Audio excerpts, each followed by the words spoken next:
Hi, everyone. Welcome to our Bioethics Orientation Week. We're officially starting. That's very exciting. So I'm here to just really express my excitement for this upcoming term and working with all of you. I've met most of you. If you haven't signed up with me, please do so ASAP.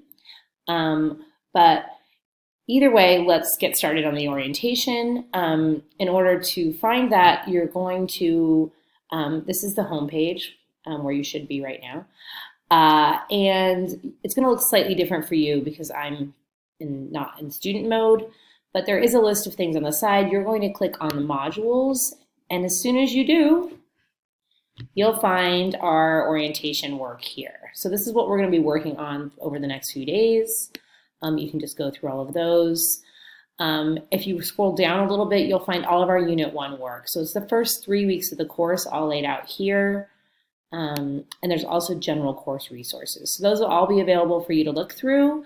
I invite you to do so. I invite you to reach out and connect with each other, with me if you need to. And again, I just look forward to having an amazing term with you. Thank you.